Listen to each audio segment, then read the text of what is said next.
Peace, family. Peace, warriors. This is Dr. Sadiki Baye, the host of the Men's Room Talk Show. Coming to you every Tuesday at 7 o'clock p.m. Family, this is the place where you're going to hear the voices of our Black leaders, our Black men, our Black heads, providers, protectors, the ones who's doing positive things to hold the fort down in our community. Too often, the Black man get a bad rap. You know, he's either forgotten or taken for granted or even ignored. But this is the place where we're going to acknowledge our heads here, our leaders, the ones who's really doing what they need to do to fulfill their purpose. Once again, family, we have a special guest on today, and our elder, our warrior, the founder of the African American Museum in Atlantic City and in Dr. Martin Luther King Community Center in Newtonville, New Jersey. It's an honor and a privilege to have our elder on the Men's Room Talk Show. He is a wonderful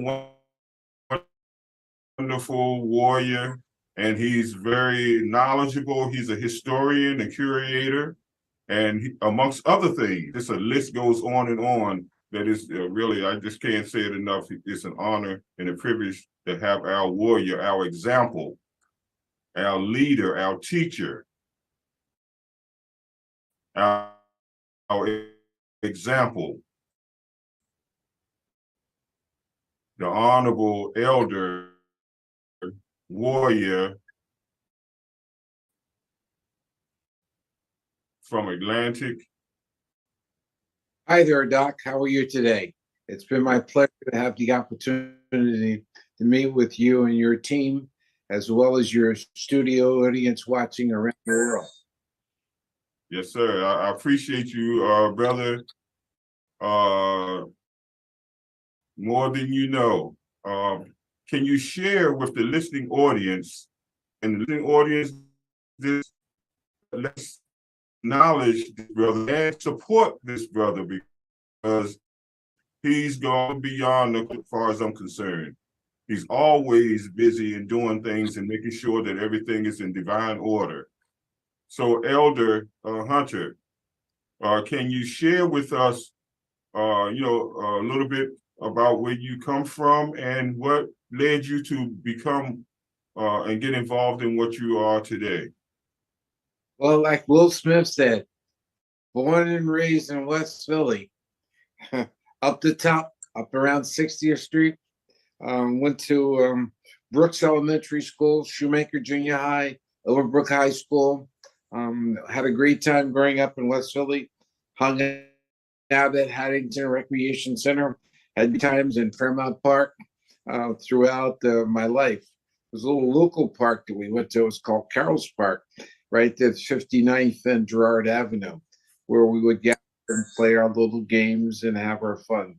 But West Philly was dear to my heart. But the beautiful part about growing up in Philly, I was privileged to have the opportunity to understand the importance of history.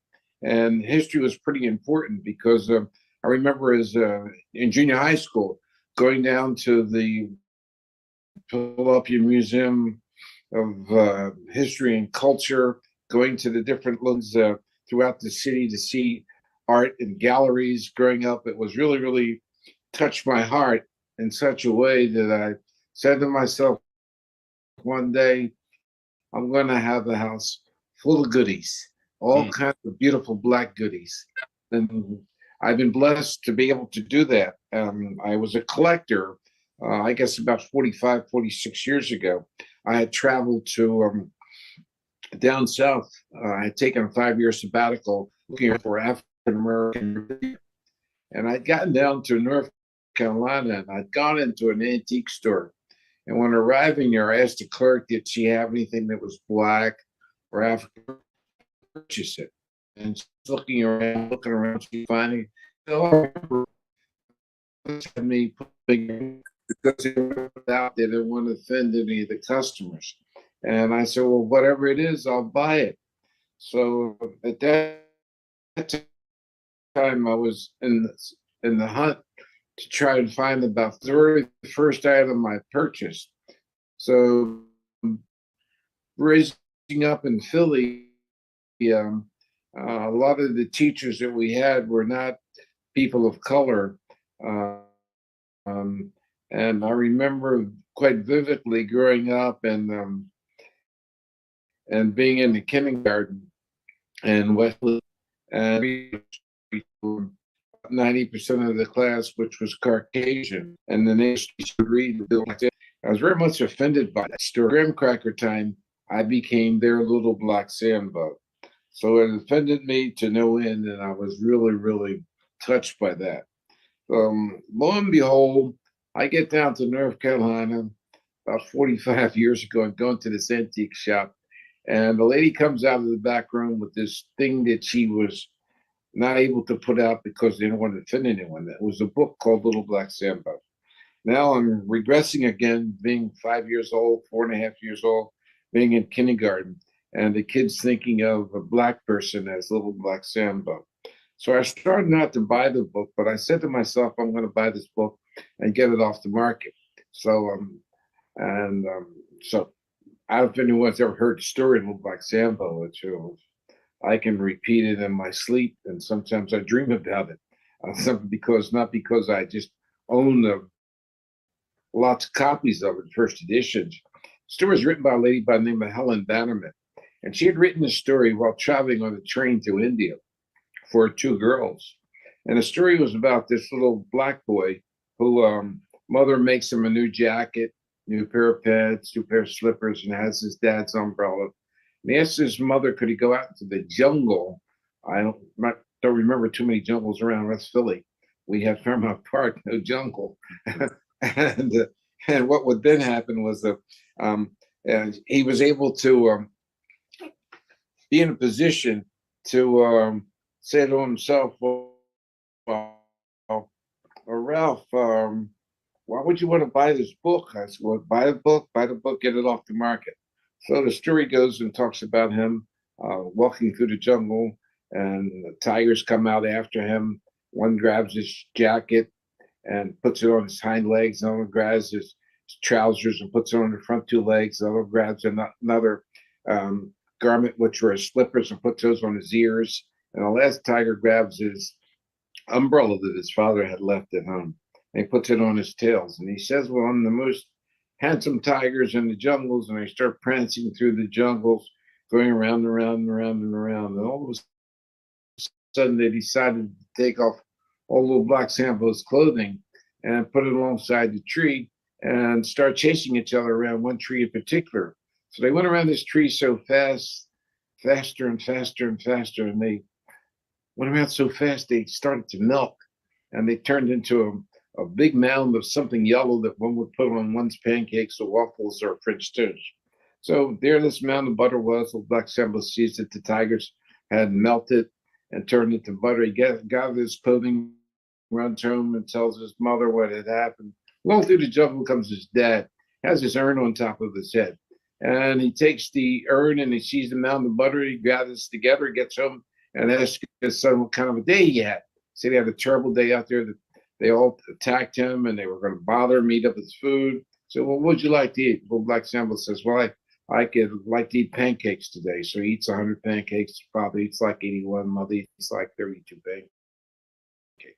So the moral of the story is, and how I like to lead in when I'm doing a special program such as this, is to be able to tell the story from its inception, to let folks know how the museum got started. And that was the very first item that I purchased for the museum.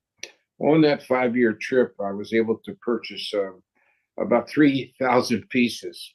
I spent all of my children's inheritance on Black memorabilia. It was a great time for me.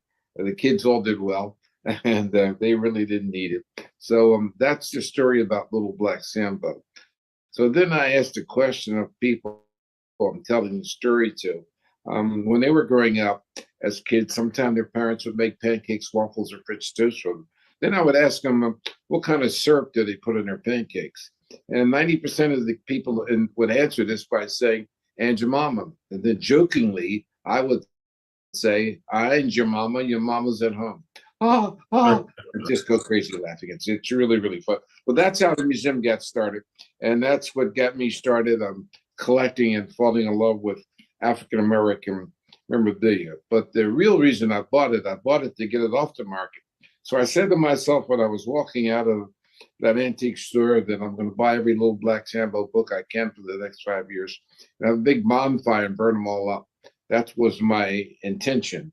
But it went on to become the collection that now is housed at the African American Heritage Museum in Atlantic City at Noyes Art Garage, which is a subsidiary of Stockton University, and in our other locations in the town, an African American town over in New Jersey. It's the upper part of Atlantic County.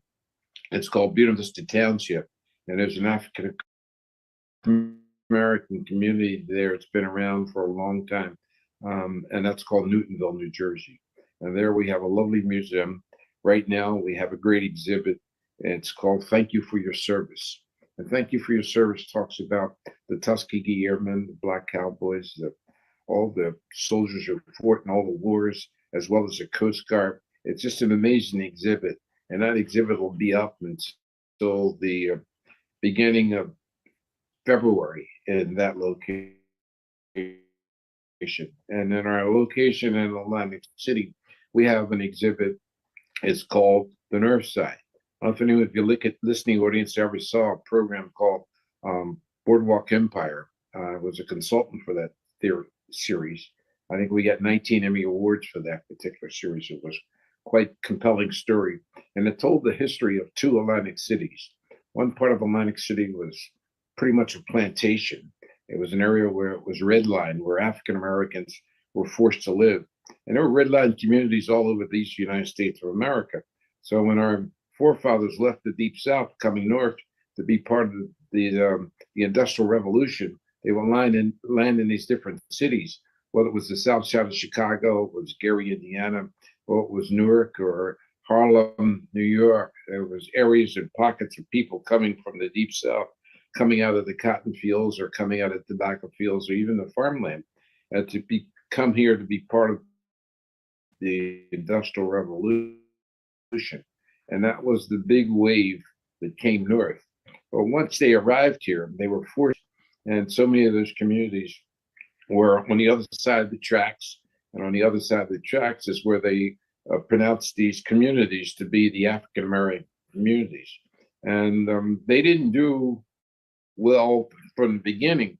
But after the first 15 or 20 years, these communities started to become really, really explosive in such a way that people in those areas were in a position to start opening up their own businesses.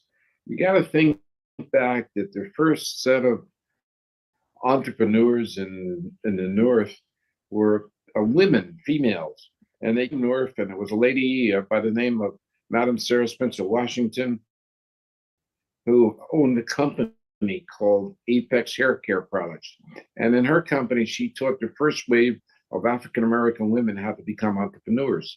And it was really, really a great time because she had schools in Baltimore, Washington, Chicago, all over the East Coast, where she taught those women how to open up your own business, buy my product, and could make them a proprietor of your own business. So that was part of the redlining things that went exceedingly well.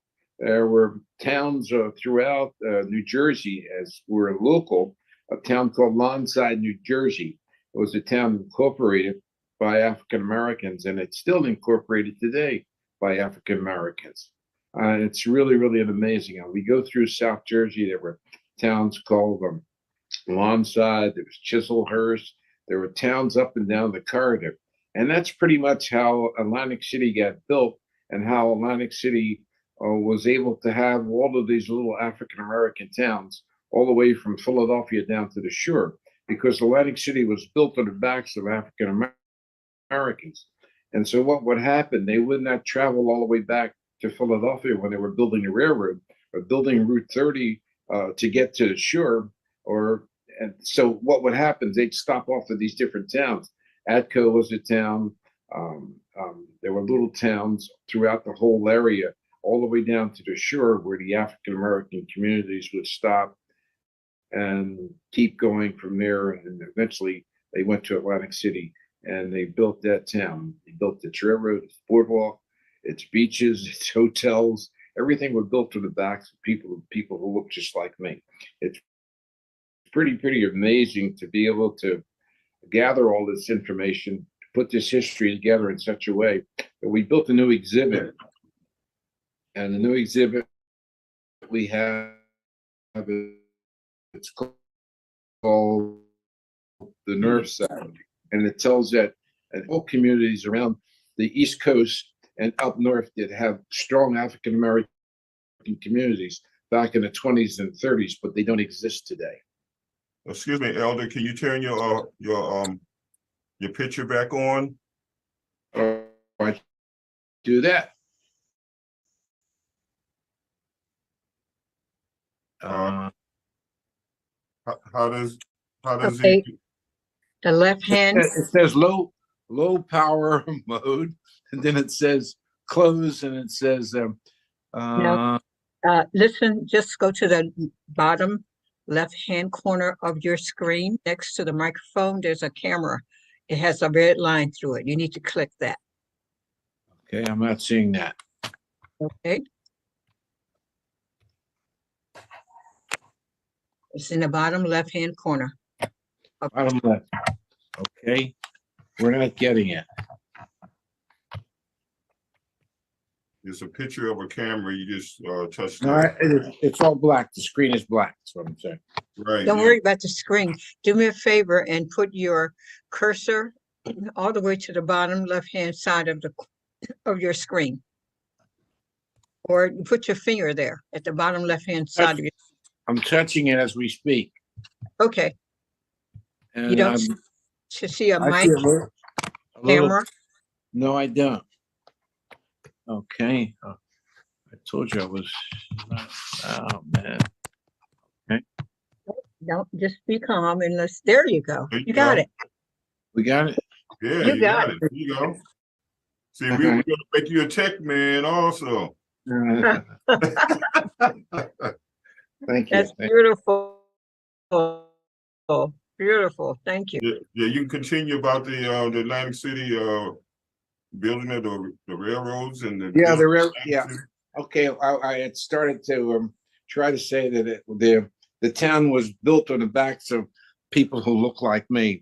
There was a group of people who came down to build the railroad. The railroad, it was called the Camden Line, and it came from Camden into Atlantic City. And its first group of people who came to Atlantic City didn't come in an automobile. They came on the big iron horse, which of course was the railroad, and that railroad had to get built. So African Americans were a large part. The conductors on that railroad who built that track to come all the way down. That track is still in existence today. It's been replaced a couple of times, but that path where that track ran is still the pathway to Atlantic City today.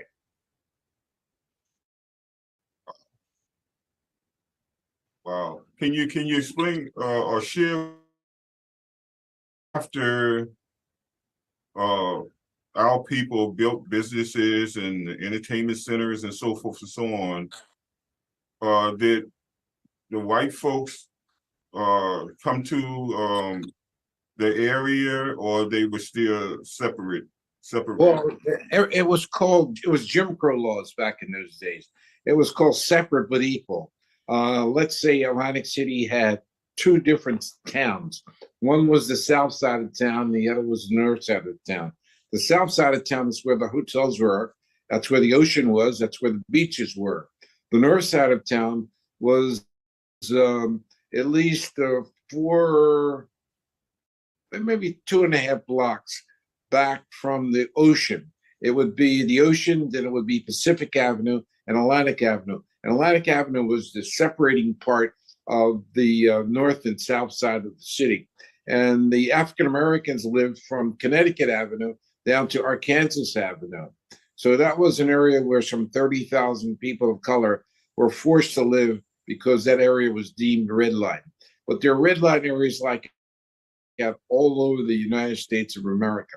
And then the same thing took place there, where in Atlantic City, in particular, there were some 13 African American doctors on the north side of Atlantic City serving some 30,000 residents of the city, because these people all worked in the hotels, they worked in the restaurants, and they worked on the railroad, they worked in the hotels and throughout the area. But if those folks were not there, the city would have never survived, because the people who could afford to come to the town were people who were much more fortunate than the people that were working there. So the African Americans were able to build their own community called the North Side. And not only did they have 13 black doctors, they had 7 millionaires. They had some 34 guest houses that had a liquor license in them. They had hotels, restaurants, and of course the great beauty parlors throughout the city, from places like dry cleaners to ice houses, you name it, whatever it took to make a town run on the north side. But the beautiful part about that, those dollars actually stayed there. Today, what happens, if the money's earned in a section of a city, it doesn't stay there because it leaves town. Because the people come to town who make the money, they don't come back and live there anymore. So those dollars are dollars. So it's historians would explain to you. And if you had more time one-on-one, I could sit down and talk to your group maybe at a different time and explain the economics of being self-contained. Self-contained is a great thing, and I really, really love my forefathers who came together to put that system together. Because a town like Atlantic City was bigger than the great things that were happening out in the West. You know, people talk about what happened and when they had the great towns where they had the stock market, Black Wall Street, and things of that nature. But Atlantic City was almost 4 times the size of Black Wall Street, because it had so many millionaires, and it was located on the East Coast. You know, not more than 125 miles from Washington, 120 miles from New York, 60 miles from Philadelphia, And all those areas were around Atlantic City, and it was called a world's playground. So people came from all over the country to come to Atlantic City to go to places like the Steel Pier. But more importantly than the Steel Pier, there was a place called the Club Harlem. Club Harlem in Atlantic City was a pretty important area because there was a street there with nightclubs and bars and restaurants and hotels on it. It was really second to none. And when the African Americans who came there to play, they couldn't get a gig over at one of the hotels because those hotels wouldn't permit Black entertainers to come in. So when the white entertainers wanted to see Pearl Belly or Count Basie or one of those great luminaries in the entertainment fields, they would have to come over to the north side. And they brought those dollars over to the north side, and those dollars stayed on the north side. They didn't have to go back to the south side. I heard a little bell ring. I don't know what that was. That's as people coming on. Okay.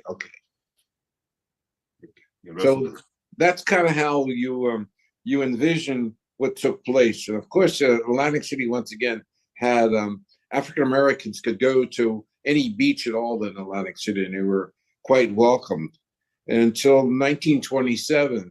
And what happened then was the city fathers got together because they got complaints from the hotel owners who own the hotels up and down the boardwalk, and they complained that their guests weren't coming back to Atlantic City anymore because there were Black people in front of the hotels. They weren't going to come back anymore.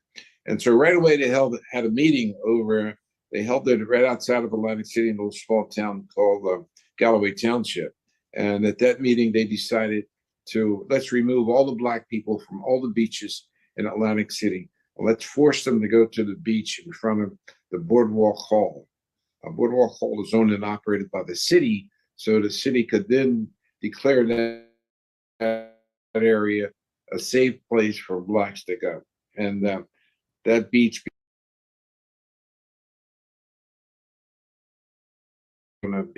Vanny Little Hamer stood in front of that beach. It was just an amazing place to have come to seeing what was happening in Atlantic City. There would be tens of thousands of people would come here every week to support the nightlife, to support the restaurants as well as the hotels. It was truly, truly a mecca of entertainment, of lifestyle, and of the restaurants as well as the hotels did an outstanding job. And it was part of the Green Book. Anyone who goes back, Atlantic City had an area of some 34 stops on the Green Book, and it went up to almost 65 points at the end. It's really, really was an amazing time. So when I first got off that bus and came to Atlantic City and saw all of those folks who looked like me that had their own businesses, there was a Black police department, there was a white police department, there was a Black fire station, there were white fire stations, but in the red line area, they had a station that was Black. They had a police department that was Black who surveyed and took care of the folks on the north side of town. Wow, family. I hope you are hearing all of this very valuable information about Atlantic City, because we've been duped into this thing that, white folks is, Atlantic City equals white. We already know that, Frank Sinatra and all of them know who the real entertainers are. They knew who are the real people, hospitality, and so forth and so on, respectful people. So before we go into the break, Elder, can you share with us a little about, what is it, the chilling circuit? Oh yeah, well, that was part of the entertainment. Yeah, well, what took place was when Sammy and Duke and Pearl and Lena would come to Atlantic City, they would come in the summertime. It was like a 14 weeks the summer season, from the first week in last week in June until the end of Labor Day. They would come to Atlantic City. They would come in droves. Thousands and thousands of people would come down, So they couldn't get that gig over in the south side of town, so they would come to the Club Harlem. They go to places like Daddy Lou's. They go places like the Top Hat, the High Hat, the Silk Hat, Perry's Bar. I can name them off by the hundreds. It was really that's where it comes for the entertainment. So the children's circuit was that if they came into the city, they got booked in town, they would play on the north side. So the people from the south side of town would come over to the Club Harlem, to Grace's Belmont, to Wonder Gardens, or any of the other bars over at Atlantic, the other side of Atlantic Avenue, and come and visit these great entertainers. So just think for 1 second, if you wanted to see a great act and you were staying at one of the big white hotels on the south side, they wouldn't book them. So the only place they'd get booked was on the north side. So they would have busloads of people load up at the hotels, and they'd bring them over to Kentucky Avenue. They'd get out of the bus on Atlantic Avenue, and they'd get in line, and they'd come into the Club Harlem. They had a show there. It was called The Breakfast Show. The Breakfast Show was pretty exciting. It was at 6 o'clock in the morning on Sunday. So guys like Frank Sinatra, Dean Martin, and those guys, once the 500 Club closed and the Jockey Club, and the Paddock Club closed on the south side, they would come over and jam over at the Club Harlem. And that's how it got its power, and that's how it received its base. And that was part of the Chitlin Circuit. So the Chitlin Circuit means that I can't play in Detroit this week. It's summertime. We're going to go to Atlantic City, and we're going to jam in Atlantic City. So those guys who played the Chitlin Circuit came here for that summer period. And after that, they went back to St. Louis. They went to Gary. They went to Chicago. They went to New York. They went pretty much all over. But the Club Harlem was bigger than the Cotton Club in New York. Wow. Yeah. Wow, that's amazing. Man, see, I heard a lot of stuff, man, I was not aware of. I'm sure the listening audience wasn't aware of a lot of that, but we need to hear these things from our people, you know, because we're going to tell the real truth about your picture went off against Elder, but I really appreciate you sharing all of that, and you're a true historian, and you are making us aware of some things that our people, and there you go, you get it. Yeah, I have a little bit. I think it's what's happening. I didn't check. Yeah. Yes. Well, that goes to show you that we can even call that what they had and wait a minute. Where we had wealth and everything all across the country. Yes. We didn't.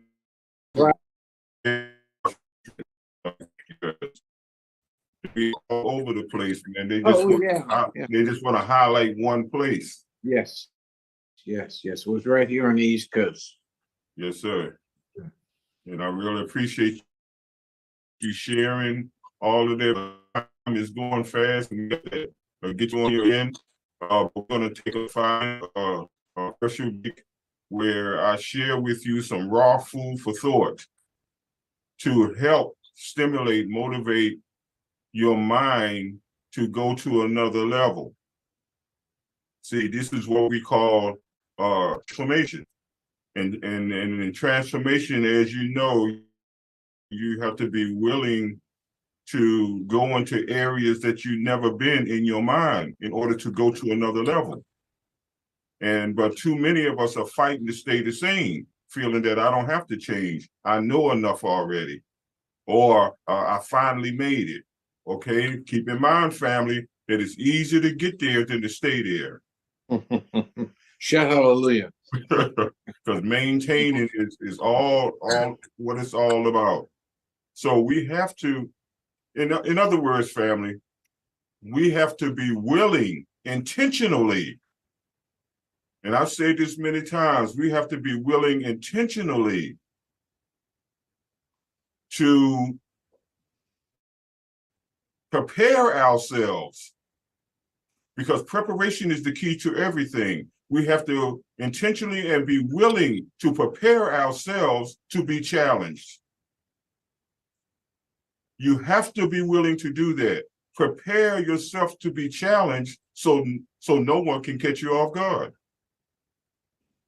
We understand they're going to these schools to make us fools. We understand that on these jobs and some of these religions and so forth, who's misleading, misguiding, misdirecting us. So that's why everything is personal. We have to study to show ourselves approval, and that's why I love the Elder Rafi Hunter Sr. for blessing me to even be in his presence. Really. I mean, I've always looked up to the elders. I'm from the South. I've always honored and loved the elders. Nothing but deep respect. And I appreciate and I honor those kind of people because that gives me a reason to even strive bigger, because they already have some things going that I don't know nothing about. But it's a motivation to me, because sometimes the road seems kind of lonely. But when I meet warriors like motivation inspires more to keep going, no matter how things seem. Because guess what? Everything is in divine order, no matter how it seems. And all challenges are nothing but opportunities to go to another level. So embrace the challenge. Embrace it. It might be a little painful or hurting or uncomfortable, but guess what? You can't beat the blessings. You're blessed through your efforts. No efforts, no blessings. A little effort, a little blessings. Medium efforts, medium blessings. A lot of effort, a lot of blessings. That's life, family. We have to understand this thing that we are in life. Not from an emotional point of view, but from an understanding point of view. But first, you have to know something. In order to know something, you got to first think. Thinking, knowing, and understanding. Because if I know something, I don't have to think about it. So that tells me that thinking is the process to get you to knowing. Everything is based on process. And the process that we should be coming from is a frame of reference of our energy. So you won't be vibing off of emotions, fooling yourself to believe that, hey, I feel better, I must be better. But don't forget, feelings come and go like the weather. But one thing about a wise man, he goes by what he knows. And keep in mind, as I always say too, that man means mind, a thinker. All males are not men, and all women are not, and all females are not women. We have to qualify ourselves. That's why we had the passage. You had to qualify yourself to pass through the rites of passage. But what do they tell us? You're 21 and you're a man. Don't be deceived by somebody else's standards. We are lions. We are not house cats, even though both of them are cats. We are eagles. We are not chickens, even though both of them are birds. Family, we are the original people, and there's nothing greater than the original. A lot of things have happened to us, and they flipped us upside down, inside out. But we got to work hard and smart together to reclaim our godhood. Because if we're the children of God, then what does that tell you? Is that what Jesus and all of them were saying? When you see me, you see the Father, for I and the Father are one. Things I do, greater things you can do. So we must embrace that, family. That's coming from an ancestor. In these whole experiences, there's a cause and effect, the laws of cause and effect. Because all of that is correlated.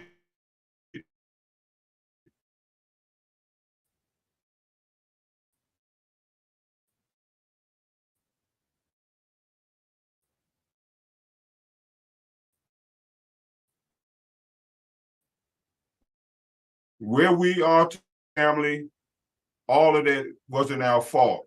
But guess what?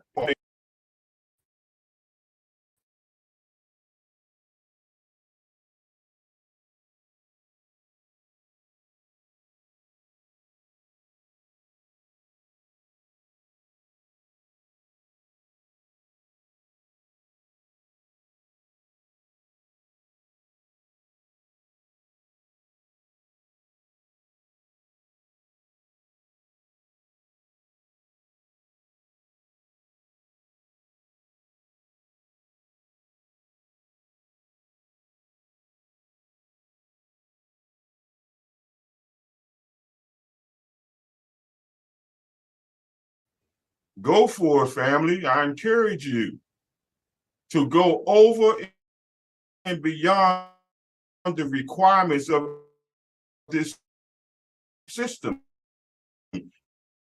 this capitalistic system. Many different agencies and many kind of things that,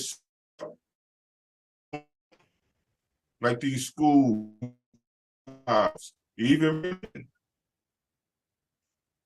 sometimes people are so religious they forgot to be spiritual.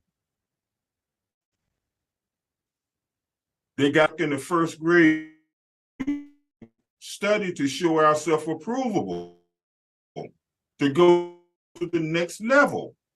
That's what all the power mission. We have to elevate. We got to tune it up. Tune it up, family, and be grounded. Because if the electricity is not grounded, it can click on and off as it pleases. So, family, this is something that we have to transform. Our hell that they went through is not in vain. And that's why I appreciate the elder who is our main guest today. And with that in mind, family, we're going to go back. Introduce him to Mr. Ralph E. Hunter Sr., the founder of the African American Museum in Atlantic City, New Jersey, and in Newtonville, New Jersey. Okay, you got me back again. I'm here and I'm smiling. I'm happy. I'm delighted to have this wonderful opportunity to spend with your audience today. It just makes my heart feel good knowing that there's some folks out there who on the visit location or in the Newtonville, or either have us come to your location. Our traveling museum travels to schools, universities, churches, large groups. So we set up a traveling museum right in your location. And it's pretty cost effective for you to do that because you don't have to load up 5 bus loads and come either to Newtonville or to Atlantic City. We can come to you. So I get to about 100 schools, university, and church groups every January and February. So we are servicing Pennsylvania, New Jersey, Delaware, and New York. So we're available for you. All you have to do is go to our webpage. It's at aahmsnj.org, and you can find out about it. Today happens to be Giving Tuesday, so I'm reaching out to you, and if you're not the organization you'd like to donate to, for the close of this, I'd like you to make a donation or represent some organization that's done well in your community. It doesn't have to be us. If it is us, that's okay.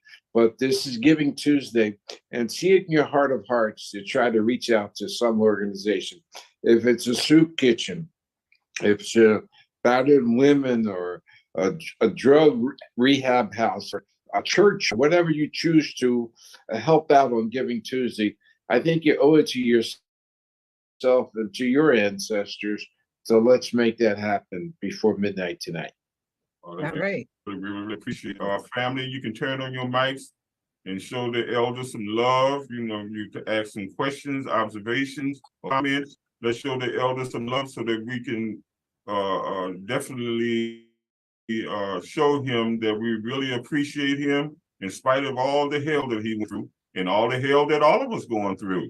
So the elder, he is really proving himself to fulfill his purpose. And I really look up to the elder and motivation level. My family, we say this, we don't have to get permission. This is our show. This is an opportunity to communicate so we can get that respect and that trust in one another once again. So who wants to go down and show the elders some love? Even Hi, if, Mr. Ralph. Yes, my sister. what's your name and where are you from? My name is Terry. I'm from Atlantic City, but I live in Atlanta, Georgia now. And I chimed in right when you start talking about Chicken Bone Beach. And we every year, I mean, we had loads of family that came to. It saddens me to see that beach is just not even the same anymore, but it saddens me even more that Kentucky Avenue looks the way it does. My grandfather came down just about every weekend. He was a drummer at Club Harlem. And I've been trying to get pictures of him. He's from Philly. His name was Johnny Williams. And he would come down every weekend sharp as a tack. Dick's had Oh my God. And at the Club Harlem. I'm 60 years old. My mom took me to a play there when I was about 14 or 15 years old. But it just saddens me to see that street. I mean, that was the pride of Atlantic City for Black people. Yes. So thank you so much for bringing those memories back. Me and reach out to me, and maybe we can find some information about your family playing Club Harlem. Okay. Awesome. Okay. Thank you so much, Mr. Ralph. Thank you for all of you guys are doing. This is just amazing. I appreciate you. Thank you. Thank you. We appreciate you too. Yeah. Yes. Thank you for your comments. Bringing back memory and your school. Most of them, a whole journey there in Atlantic City. That if it wasn't for us, there'd be no Atlantic City really. None of that stuff going on. You know, matter of fact, all across the country. Yes. So who else want to show the elders some love? You know, and try to get on quick because I'm not ready to go and I don't know how to hook it up. Okay, let's make it short and sweet, family. Whoever, quickly. Even Queen Mother, if you want to. This is Harry Peterson, Philadelphia, and I want to compliment our warrior on the massive collection memorabilia he has in both museums. I've seen both of them, and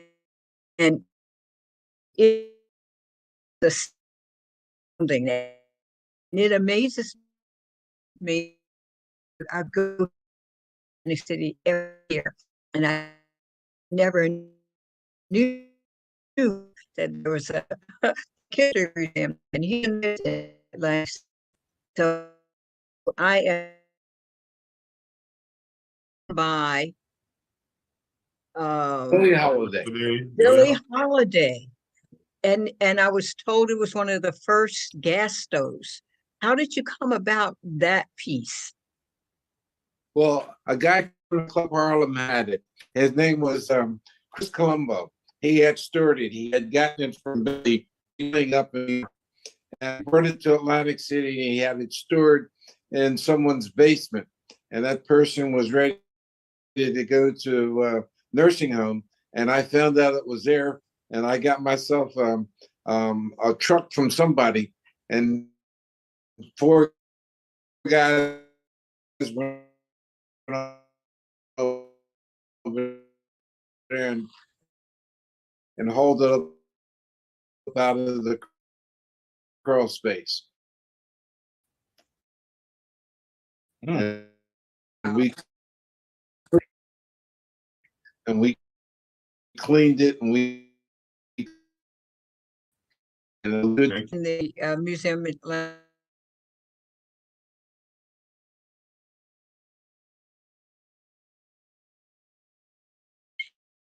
And it just brought, you just make me feel so warm to see that again, you know. But it was just amazing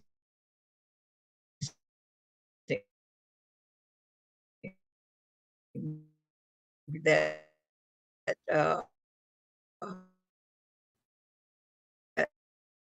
you of the journey we've been on. I mean, it's just amazing what we have well we're doing right now. And we're doing that because of the selecting all these things. It's absolutely amazing. Right, yes. So I like to urge everyone to send him a donation because he has these 2 museums that he's running, and it's a lot. It's a lot, but they are so magnificent. The quality of his pieces is just splendid. He has dolls. He has a collection of banks, which are cast iron banks, and some of these on video. One is I can't remember, alligator eating a black baby. I mean, things like that that was depicted about our lives when we were enslaved. So I think for him to have gotten all these pieces and all these wonderful treasures is just astounding. It's absolutely astounding. Really, it said about what America and some of that they continue to think of, which we see in the presence of the political system that we're dealing with right now.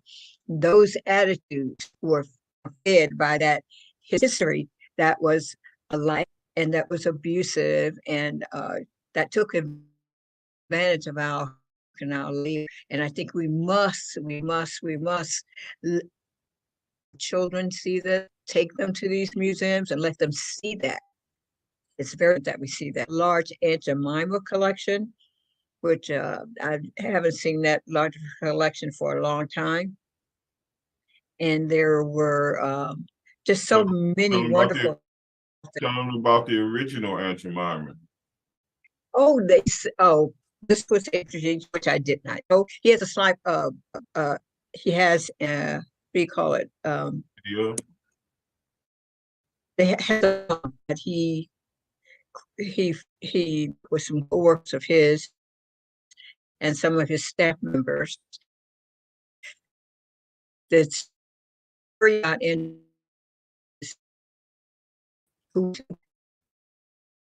and, and uh,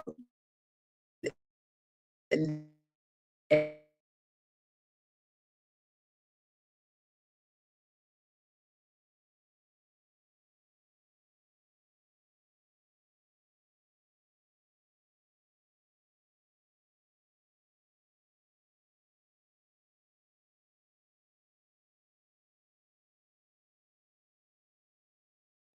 amazing. Oh, and one other point. that I found out was that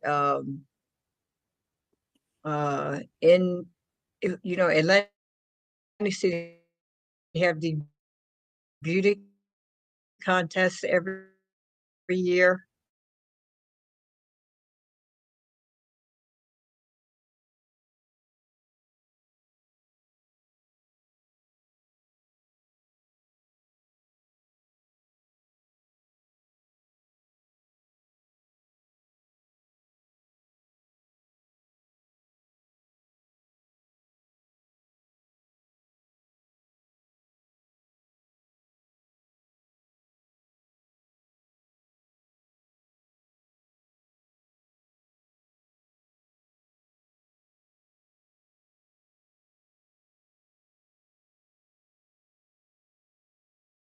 I don't know why, but she was in one of those contests, and they have a picture of her when she was in one of the pageants there. She didn't win,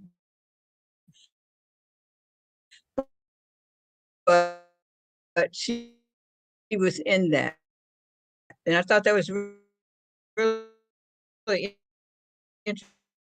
interesting.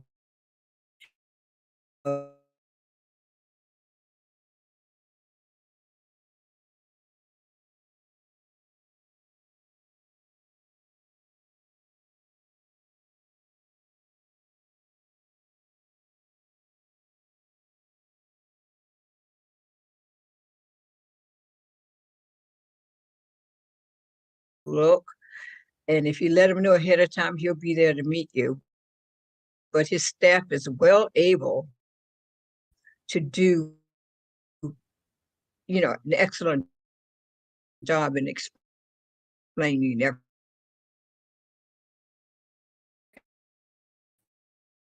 I mean, uh,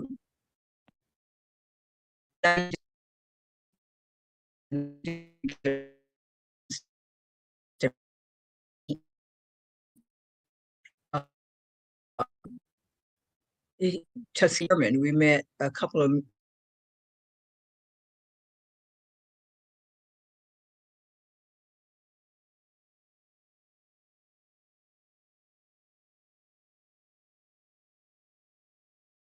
Um, with that when they burned down that section yeah, of Atlantic of Philadelphia. the move people. Yeah, yeah, he God to get on the show. We had talked, and he said definitely he wants to be on the show because he was definitely displeased with this whole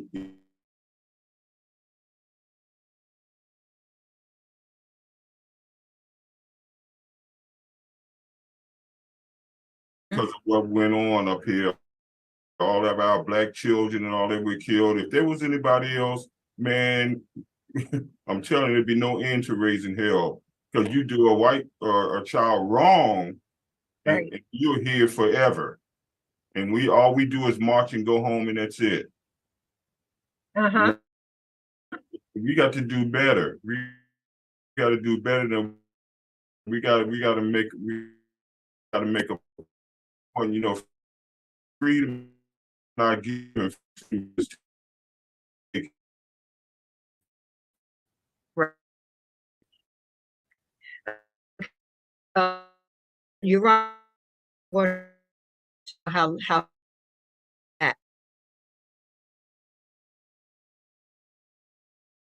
the the irons that we use to iron our clothes, some of the first models are old cast iron irons, the egg beaters, and some of them so strange to look at them because when was the last time we used an egg beater? Huh? It's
do that.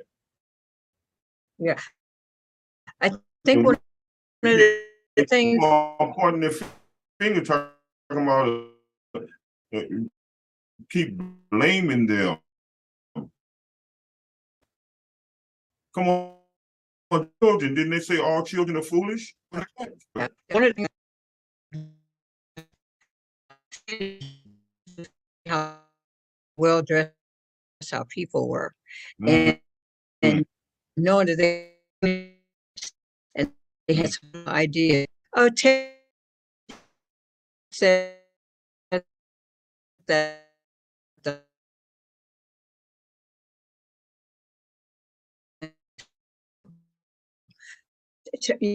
talk about that, Terry. You I was told now that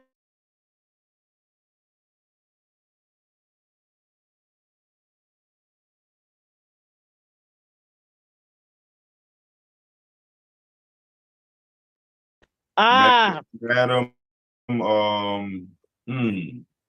I C.J. can't. Walker. Was it C.J. No, Walker? no, it was another one. no. But, but he said that she said she taught people and she had Yes. schools.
It's an easy person to get to know. That's what I Mhm. absolutely.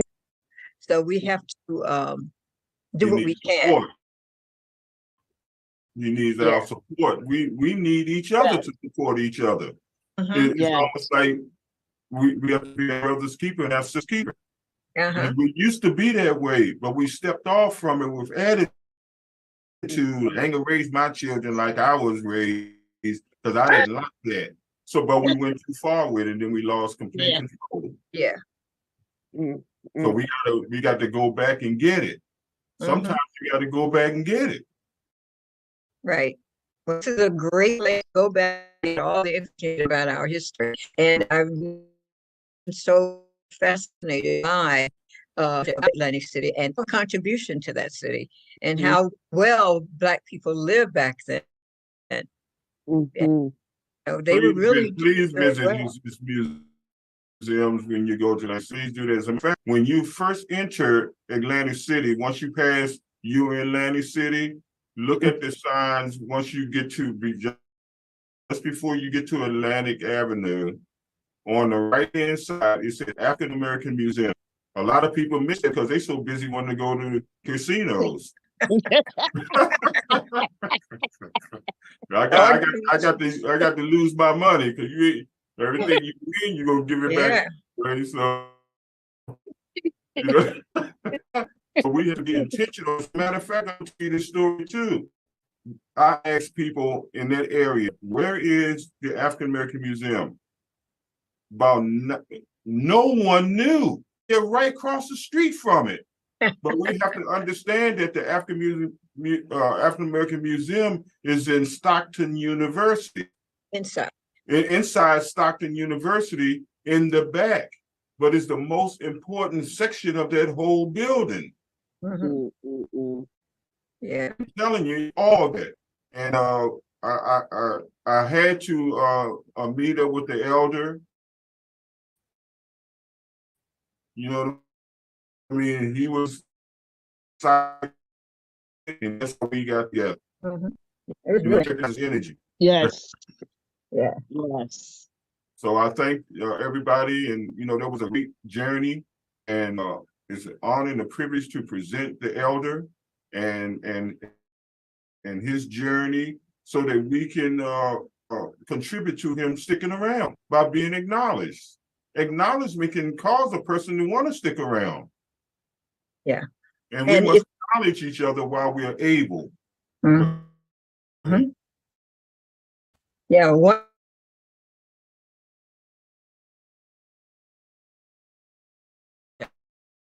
because I get so tired of every state all over this country, our Black men.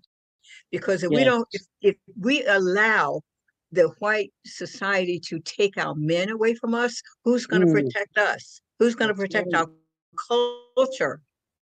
We're going to Now protect we the have, children. and our children, our families. But one of the things that is very, very prominent in my mind, because I was raised in Atlanta, Georgia, and all I saw were strong Black men. I, Mhm. they were wonderful. I don't know of anyone. As a matter of fact, my uncle had to leave town because he beat up some white person. My family said, "You got to get out of town Mm, before wow. you get beat up, before they lock you up or whatever." But I just never ever. I don't have any memory of any weak Black men in the South. So when people, and one of the books that I wrote, Buttermilk Bottom, I wrote that to show how Black men cope with that system of Yes. oppression, Mhm. because they were clever, they were smart, they Mhm. did things undercover. Like, you won't give me a Mhm. job? Well, guess what? I'm going to make, Yes. and they took care of their families. I did not know a family who didn't have a father figure in their home. So it's Mhm. very, very important that we let our children know, and also support our men so they know that they're the greatest thing on this planet and they're the strongest. God chose that Black man first. So we cannot allow the society we live in to denigrate our men. We cannot allow that. And they're Amen. taking our boys like, and our men, and now they're taking our girls. They're locking children up at age 14, well, 14, 13, 14. And they even had some children from elementary school that were arrested in handcuffs. Who does this? In kindergarten, mind you. Yeah, yeah. And when did it start that schools called the police instead of calling a parent? Mhm. I mean, that should be outlawed. Call the parent. You have no business calling the police on any child. It's Can I ridiculous. can I interject something? We Yes, have to sir. understand the real purpose of school. The real purpose of school, where it was created, is supposed to be an extension of the community. These schools are not an extension of us, they're an extension of somebody else. So Okay, we well, cannot expect them to tell us who we are. Because if they tell us who we are, they have to expose themselves. And they're not going for that. okay, well, So one historical point I want to make here, because I love history, and this is one of the points. The school system that we have was started by Black people, because we started training our kids as soon as slavery was over. And this is one of the things that that keeps being laid aside. After they saw that we were getting good educations, then they took over that system. But that was another theft of our culture. So that's one of the reasons we have to know who we are, know where we came from, and study our history. It's all written down. It's all Mhm. written down. And uh, then they told them themselves, because they wrote it in books. hey, I went to Charles Houston elementary school. Look up Charles Houston. was Thurgood Marshall, Okay. mentor. So we know a lot of these things. We know names, but we don't have a clue on what comes behind those names. Don't forget, name means nature. So we have to look at the nature that's behind that name. Don't feel that they tell us. We shouldn't even depend on a chicken to teach us that we're eagles. Are you for real? When eagles eat chickens? Come on now. We got to do better. What's better than better? Better. There's always room for improvement. But a lot of people think, oh, I got a good job, and there's no such thing as a good job when you're in society and there's nothing, plantations. No such thing as a good job. That's why they say God bless the child that got his own. First of all, got his own mind. And that's why it's so important that we support Black businesses, because that money should, any money we spend should balance these times before we get their hands on it. We have to learn of success. And the power of economics. Yes, exactly. And that's something that people knew back then when they had all these Wall Streets all over the country. And that was like taken away from us because we were intimidated and blown out of the water. They start systematically taking loans away from us. They took properties, tore down properties, and that there's a highway through it. So we just have to be more caring of each other, so we know where we're going, where we have to go, in order for our children to be freer, and on top of their game. So we have a frame of reference. The frame of reference are the ones before us. But too many people finding fault in the ones before us. And that's why we became rebellious, and all hell broke loose some more. Because when you read the book of Genesis, when they turned their backs on their forefathers, that's when all hell broke loose. And we are continuously doing that. We have no respect. We got to be more respectful for one another. We talk a lot of love stuff. And that's why Tina Turner said, what love got to do with when you don't respect me? Respect is always the foundation to all relationships. Exactly. Stronger your respect is, the more you can build on it. And then you can get to the love part. Because I never heard love until I was grown. Because all we talked about down south was respect. And so we represented respect. We didn't pick and choose. That's what we represented. And you better. One thing about community is the structure. Children have no choice other than what the parents give them. But now the children are all over the place because they don't feel connected. And that's not their fault. Right. That's us before them. We took that for granted. And look at the results of it, and we blame them. How crazy is that? Yeah. They should know better. How should they know better when they never taught better? Right. Well, I want to thank you, and we have to send a warm thank you to Mr. Hunter for being on the show today, because it was one of the best. I really love that information, and it just drips from his lips like water. It's really great that he has internalized our history so much. Yes. So I thank you, Dr. Sadiki, and my darling Terry, thank you for contributing. That was wonderful to hear you grew up in Atlantic City. Isn't that fantastic? And I will look up that lighthouse information. I will look that up. Yeah. Yes. Thank you. Thank you to the listening audience. Thank you, each and every one of you, for participating. And I know that it pleased our warrior and our elder, Ralphie Hunter Sr., for us participating, to give him a reason to continue on and to be our warrior, our leader, our pace setter, our rhythm, our frequency, and fulfilling his purpose. So he is a true example of a real man.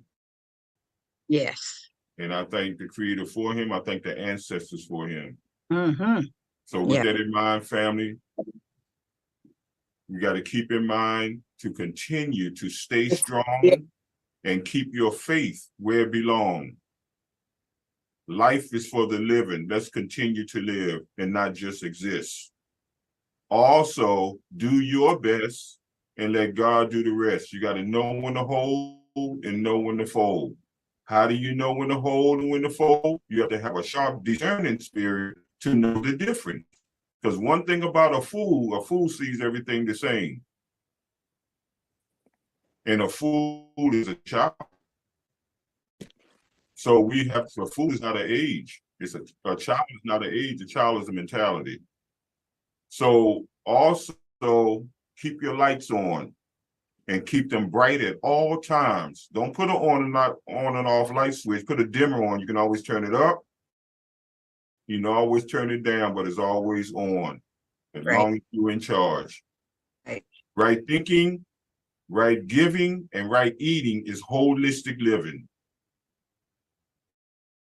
Let me say that again. Right thinking, right giving, and right eating is holistic living. Amen. Let's get back to our original way of life, family, and live, and live, and live. This is Dr. Sadiki Baye, your servant and host of the Men's Talk Show. Have a blessed evening. Have a blessed life. And have a happy new journey.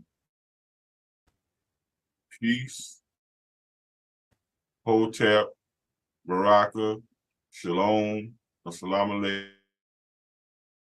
All of it means peace, and we are peace. Thank you.